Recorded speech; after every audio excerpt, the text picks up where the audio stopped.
So here's my take on being the family scapegoat. Number one, you probably have narcissistic abuse experience. And number two, you probably perceive yourself as the empath, the cycle breaker, or the highly sensitive one who understands things deeper. When we, the scapegoats, take care of our soul and really get into our power, we start to step into our soul mission and we are very powerful. But until we get there, we walk through different stages until we become that light worker, that lighthouse, that alchemist who really transforms everything and breaks that cycle and turns that negativity into gold while we are being targeted. There are some specific steps that we take along this road. And simply by being authentic, by being ourselves, we already do the work. So even though we're targeted, we already are on our soul path and our mission. So when you grow up in a dysfunctional family, you have different roles in that family. So obviously the scapegoat role is assigned to you, but there are other roles too. Number one, there is the chief enabler, the martyr of the family. Then there is a hero. Oftentimes there is also a lost child, which is often the middle child. And then sometimes there is a joker or mascot as well. So imagine it like this: if you have two parents of which one of them is a narcissist and the other one is an enabler, and let's say these parents have 3 children, then one would be the golden child, the middle one would be the lost child, and the third one would be the scapegoat. Okay, so when you are the scapegoat, the entire family agrees that it's okay to hurt you, that it's okay to make you the target.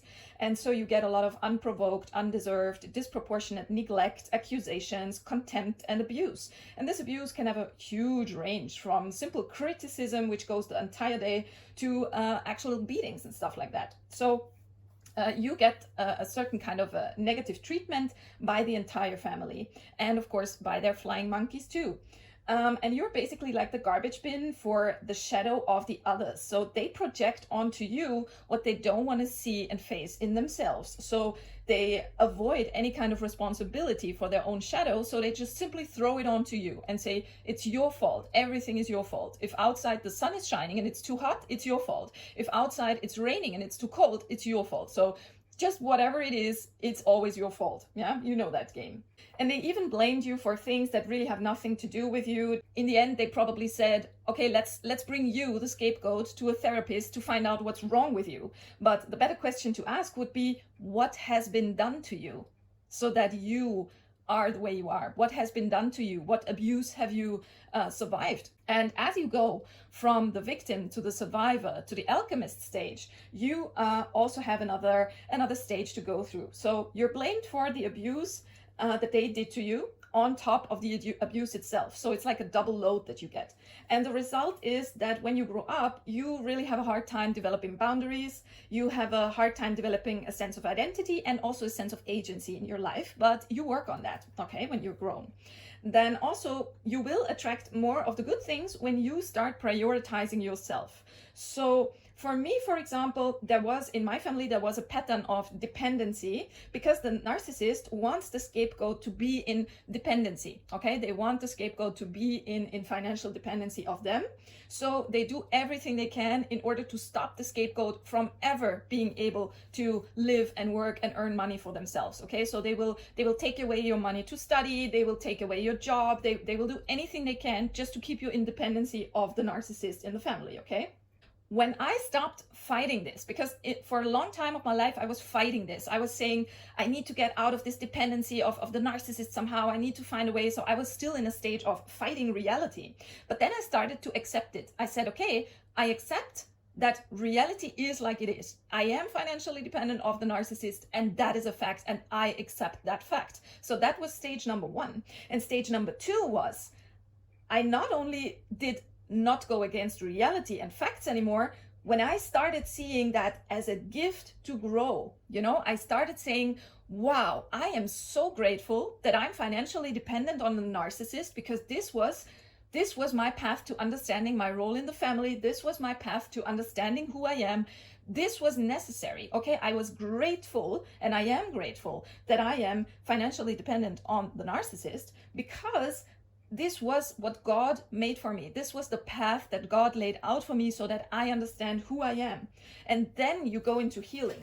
The price that we pay when we are scapegoats is often we get autoimmune diseases, okay? Because the people that surround us literally make us sick. And you realize that when you travel somewhere else. Let's say you go on a vacation to whatever, to Greece or Spain, or let's say the Caribbean, okay? And you're sitting there in the Caribbean and you realize, hey, I don't have the asthma. I don't have all of these autoimmune diseases when I'm in the Caribbean, when I'm far away from these people that I have at home. And as soon as I come home, all of the symptoms come back. And then you realize it has something to do with your surroundings. Okay, so it's the people around you that literally make you sick. So most people say, okay, my number one step is to go no contact because then my body can heal. Okay, so that's one of these steps. But before I get into the solution steps, I want to say something else. It is crucial for you to define your 3 core values in life, because this will give you a sense of identity, okay? So my 3 core values in life are, number 1, authenticity, because I consider this to be the highest vibration on the Hawkins scale of consciousness. Number 2, freedom. And number 3, creation. I have to create in order to put a piece of myself out there and to help others. Okay, that's my job on earth, to create. Now let's go into the part where the solutions are. So what can you do? What are the solutions? And I'm going to give you 4 here, okay? Number 1, go no contact if possible.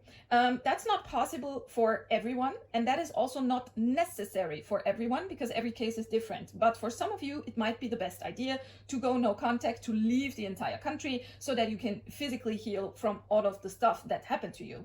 Then number 2, if it is possible, get expert support. So find allies who know the truth, who believe you, who are not working for the other side. Okay, and I know this is hard, and I know this is also connected to money, because especially if you are autistic or you have ADHD, you are neurodivergent, it's very hard to find somebody in the world of therapists who is actually trained on how it is to become the scapegoat in a narcissistic family when you're autistic. So you need a specialist for that, and that's hard to find and even harder to pay for because they're expensive. So I know. Number 3 is you have to learn to set boundaries, say no, do not explain yourself, do not engage in conversations with any kind of energy thieves, narcissists. Learn how to do gray stoning, stonewalling, learn all of the techniques to keep these people at bay, okay? You have to train yourself. Yeah, like a muscle. And number 4 is you alchemize. That means no drugs or alcohol, no self-harm, nothing that harms you, okay? No fast food, for example.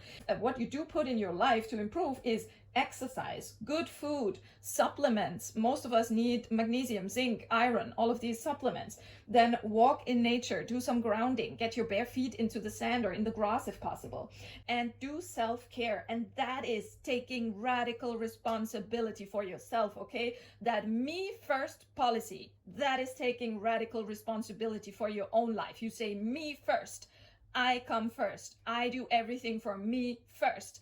That's the most important thing that you have to learn. And when you start to follow that path, I swear to you, things will get better for you. You will attract better opportunities. People will start to treat you better because you set boundaries, because you immediately walk away and are silent if they start questioning you about private things that are none of their business. So if you learn that, if you start to become strong, if you start to put the me first policy in, I swear to you, you will get better and you will become the alchemist that you were always meant to be. And I wish you good luck on that path, and bye-bye.